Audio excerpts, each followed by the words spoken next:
Man, if I can count, I can't tell you how many times there's each of these members of the Ghost Crew have been captured in some way, shape, or form. I mean, it's like all of them at some point or another got captured. It's like at least three times each of these seasons, the Ghost Crew gets captured one way, shape, or form. And it's like, God, you would think y'all learn, or at least not make it so doggone. I won't say make it easy, but it's like, man, y'all don't plan for crap. But yeah, we're at the culmination here, the final season of Rebels, and you get the return of Saul Guerrero and like his like, you know, headbutting with Mothma, considering and it's like I don't even know if you can even count it as being young, but the fact that like Ezra wants like liberate Lothal, he was so, I mean, gung ho about it, which rightly so. It's like he wants to help his people, which originally, as he puts in, pretty one of the few smart things he says. It's like always thought about myself, but since I joined the Ghost Crew and saw it's something bigger out there than me, I want to make sure that I, don't stand on the sidelines and help. And I gotta liberate my people.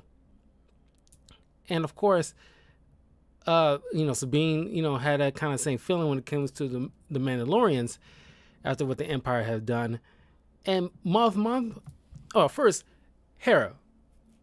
Hera need to get off her high horse. She acts like a freaking den mother to these people. And it's like, you're not their freaking mother, at the most, they're your subordinates or whatever. But you treat them like your children and act like you don't go off on certain missions that you personally have a stake in that goes against protocol, whatever, like that. And but she gives like this look to Ezra, like, idiot kind of situation. But he genuinely has like a good reason why he feels liberating his people he deems important. So I don't think it's a good idea to put that down or belittle that. Not that I think she was belittling that, but it's like, she should offer some understanding, and he should, which Mothma tried to, put it across to him on his hollow screens, like, got like thousands of worlds, and like almost half of them, it's like, controlled by the Empire one way, shape, or form. And little by little, they, getting more planets. And it's like, and she was like, where do we start? And I see where she comes from, and I see where he's coming from. They both are right and they both are wrong, because like the issue with Mothma, which she later kind of butt heads with Saw Gerrera, you can see that it's all, through the entire franchise, especially when it comes to Rebels and Clone Wars, you get to see all aspects rather than like the Jedi versus taking down the Sith and stuff like that. It's just there's so many aspects of this war that that you can really chew on here. And it's like, Mothma, even though she's doing, such a great thing and try to lead properly to, as do it as like a peaceful as possible, and like, go to war where it has to be, but she want to make sure they don't turn into the Empire as a result. But sometimes she let politics get in the way in order to, like, especially when somebody it's very like, it's not very well, I hate the term when it's not that black and white. Sometimes it is and sometimes it ain't. But her hands are tied politically in terms of, because the last attempt when they try to wage a full scale war, they were vastly not only outnumbered, but it's like they wasn't properly prepared for a full on frontal assault. But she also should understand that you shouldn't let politics get away of making sure that you can do what you can when you have the opportunity, when somebody's in need.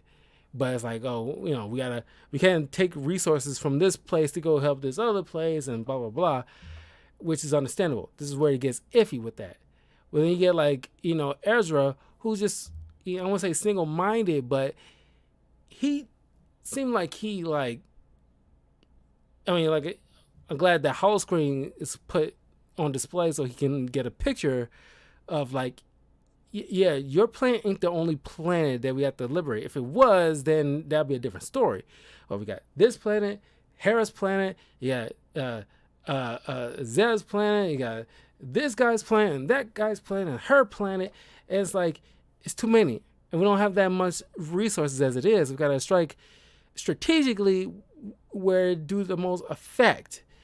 And as much as we want to help everybody, and I'm pretty sure everybody, like, and that's the thing, like, and that's leads into another episode later in the end of the season, where everybody wants to, like, we got to do this for Ezra. We're going to liberate Lothar for Ezra because he's been through a lot.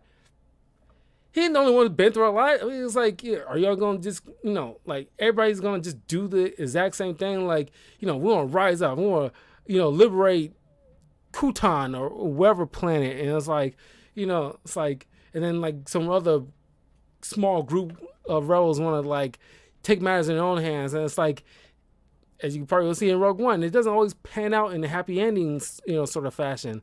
And it's like, I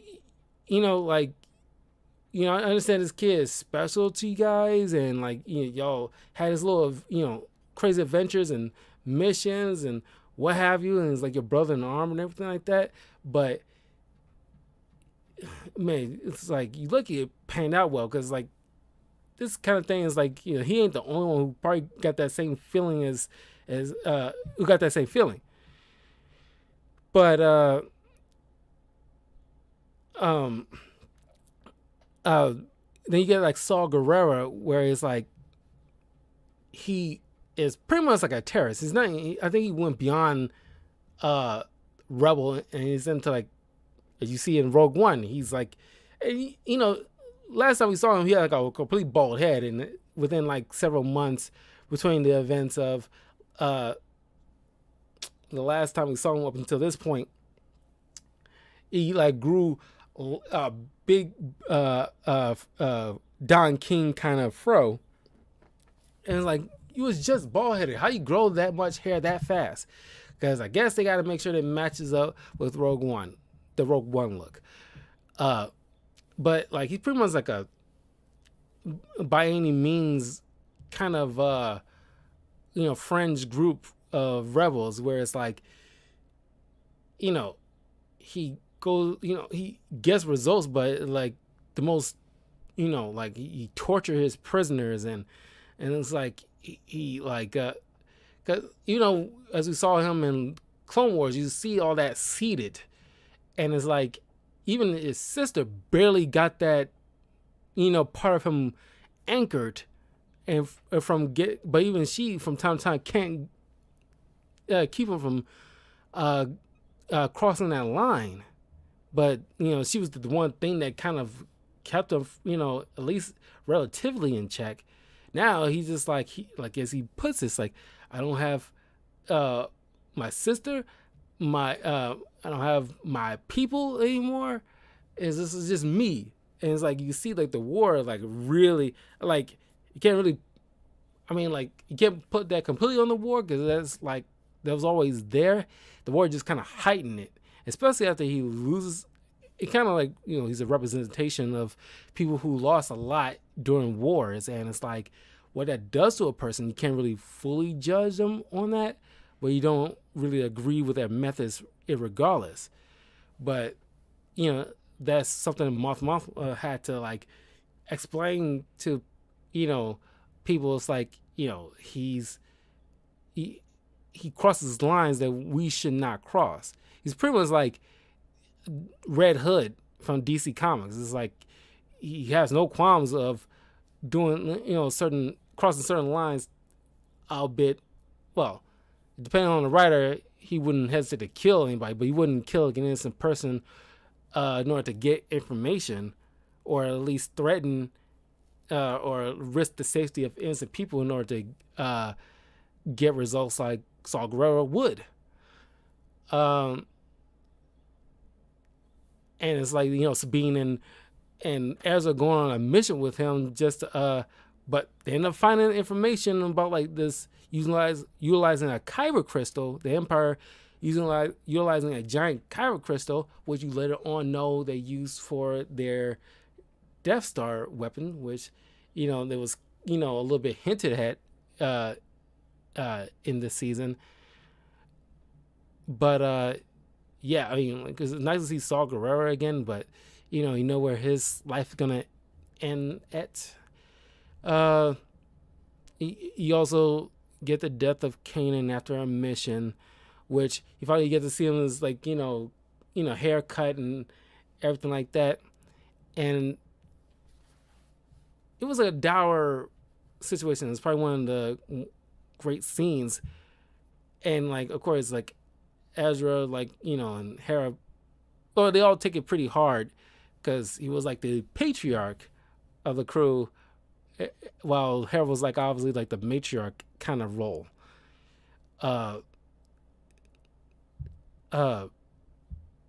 He's like one with the Force now, and when they discovered this, because the Empire found this dig site where they see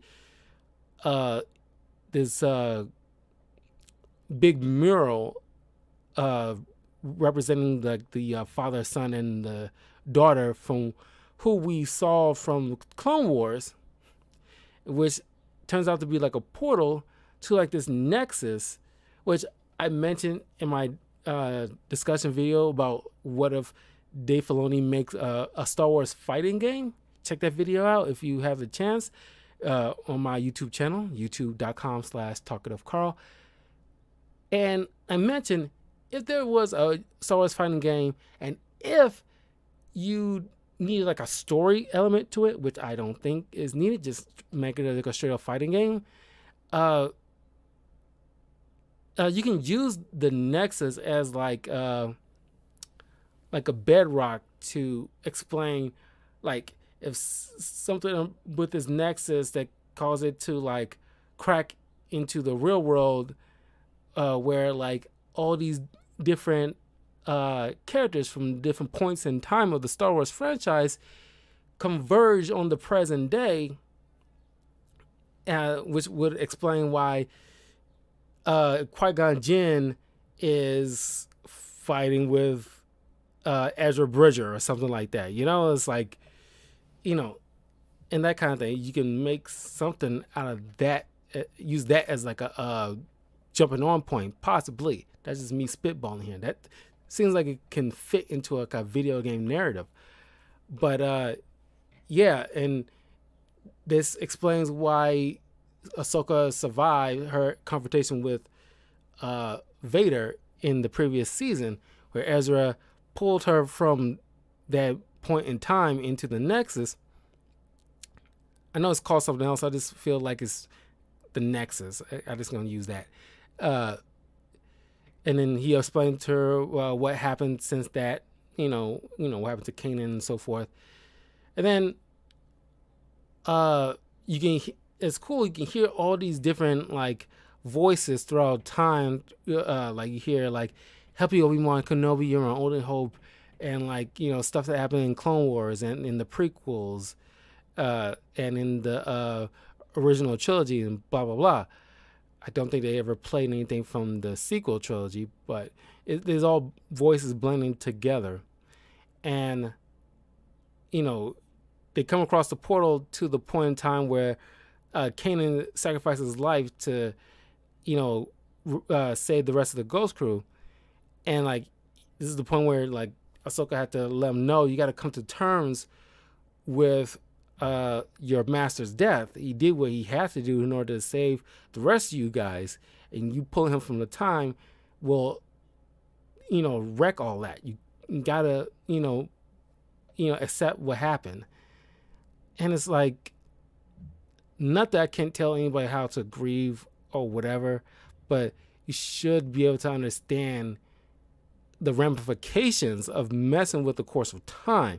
Because like I said, I've seen this episode before, but a long time ago I thought, like, man, it would have been good if like Ahsoka saw like a portal to a moment during the Clone Wars where she knows what's going to happen and she's tempted to step in and fix, be tempted to try to jump back in time during the Clone Wars, early in the Clone Wars to stop Palpatine before his rise to power, and just completely be tempted to fix all that. But that'll have been a good test for her, but in choosing not to and let events play out like it should, because what Luke has to do and what, ultimately, because it's kind of like Doctor Strange in like a Infinity War, where it's like, well, in order for us to win, you gotta let this particular moment play out the way it needs to play out. It's gonna suck for 5 years, but it has to be done the way it needs to be done. If I tell you what happened, it won't happen. So, that's kind of my mindset. I wish it would, have play out in that moment where it's like, gotta let it play out the way it's gotta play out, and it's gonna suck. It's gonna suck for me and everybody involved, but I gotta let this play out. But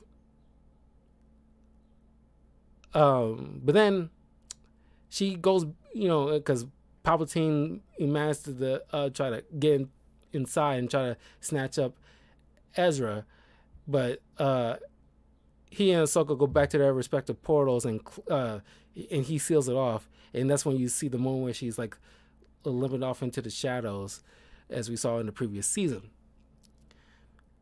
And you see her make a return at the end of the season. And, of course, everything comes to a head. Now, everybody's, like, rallying against, because Thrawn's the ultimate bad guy in this season, that they got to take down. And it comes down to him and Ezra. And they formulate this plan, which leads into the space, worm beast, tentacle beast things that, naturally does hyperspace travel. And they come in as a Deus Ex Machina, as Ezra takes on Thrawn and keeps him held tightly down to make sure he's, finished for good, as like the space worms hyperdrive, the ship that's being crushed with Ezra on it as they take off. And this it ends in like a kind of like a bittersweet moment.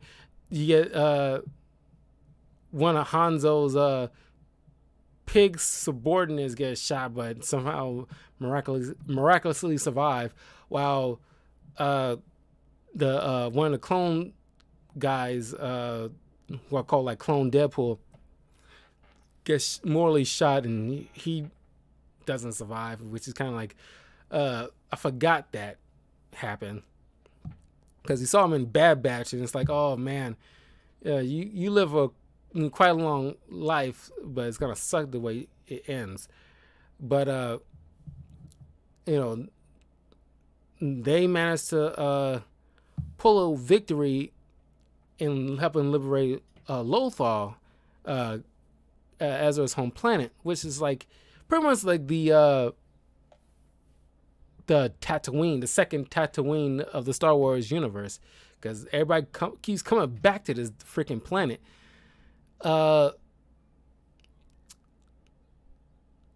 So there's like a time skip, of course, and then you see Hera, which is pretty much hinted at, halfway through the season, that she's pregnant with Kanan's kid. He's like a little kid with green hair, which I'm surprised doesn't have any kind of tails on his head or anything like that, but just looks like Kanan. But no, it's just a little boy with green hair. What's his name? Jason Sundula. And Rex and Hera still fighting with the Empire. I mean, this epilogue sets like a few years after the Battle of Endor, so they're still, according to like a certain comics, Hera still fights with the Empire, and Rex is still fighting with the Empire, and so it's fun to know. It's great to know that Rex, out of all the clones, obviously he has to be the one that's makes it through all the way to the end of all this mess, long after the downfall of the Empire. And it's crazy how we still have not seen him nor the Bad Batch in live action yet. That'll be great to see. It's obviously got to be played by what's his name, who played him as Boba Fett. But yeah, then you see Ahsoka Tano helping with like a little bit older Sabine, who got cut hair and changing colors again, but her Mandalorian armor, I gotta admit, the artwork she does with her armor gets better and better and better. And her father gives her like a comment about like, her artistic choices, like, oh, it got a little bit better. But it's just like, like I'm not a fan of how you do with like coloring the lines and blah, blah, blah. And it's like, that was like a funny dialogue between the two of them. That's just funny to me. But, she got a little older. Like the armor looks like probably the coolest looking armor, out of all the Mandalorian armors. Hers looks like the best. I think Din Djarin's like second best, and then like I think Boba Fett bringing up the rear as far as like the best looking Mandalorian armor. But yeah, Sabine and Ahsoka Tano going on a search for Ezra Bridger, because it's not really confirmed if he's dead, which I think that was a good choice, because it'll be fun to bring him back at some point. Probably, in one of the Mandalorian or Book of Boba Fett episodes, because he has to be around, during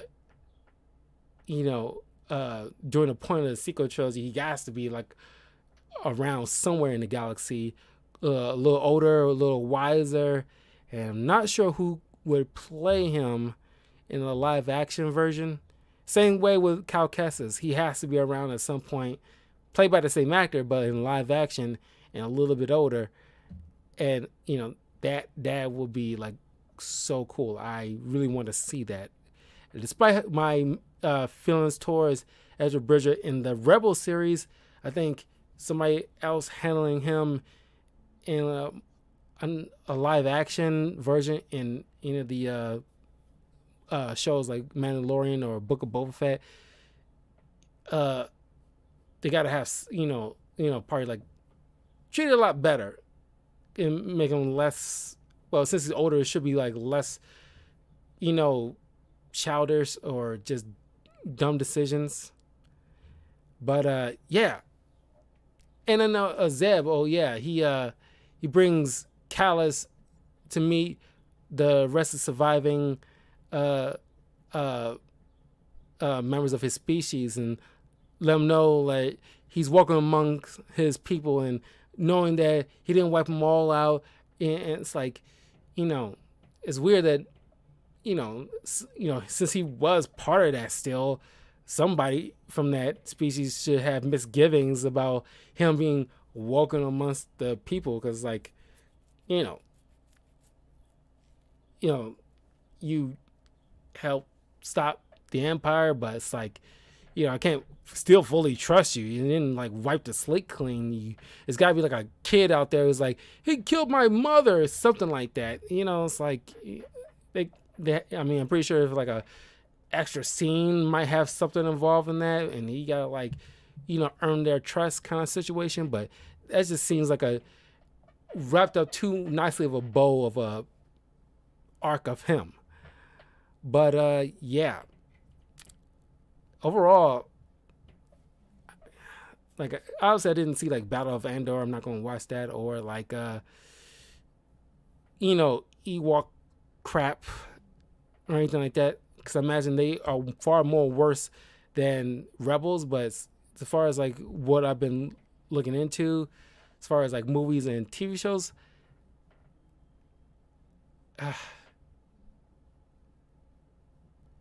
well, I'll eventually get around to Book of Boba Fett and my review of that, because I already seen it, but I'm going to rewatch it again. Halfway through, it's phenomenal.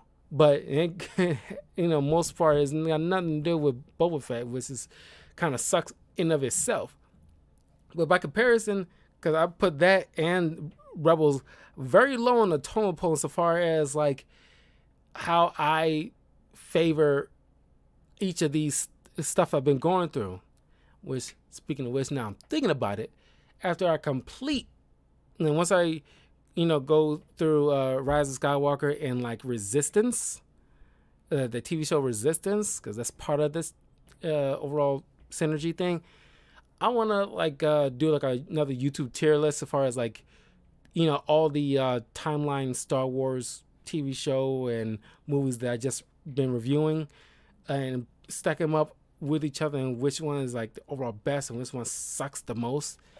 I think, so far as like movies concerned, I still think I despite my misgivings, I think Rebels and Book of Boba Fett are still better than from what I saw from Rise of Skywalker and Last Jedi, because it is, like most of Last Jedi is alright, but and Rise of Skywalker was like a piss poor way to end things, honestly. Maybe not piss poor, but it's like, man, there's holes galore, black holes galore, as far as like, story beats. But we'll get to that when we get to that. But yeah, let me know what you guys thought of Rebels as a whole, more specifically season 4.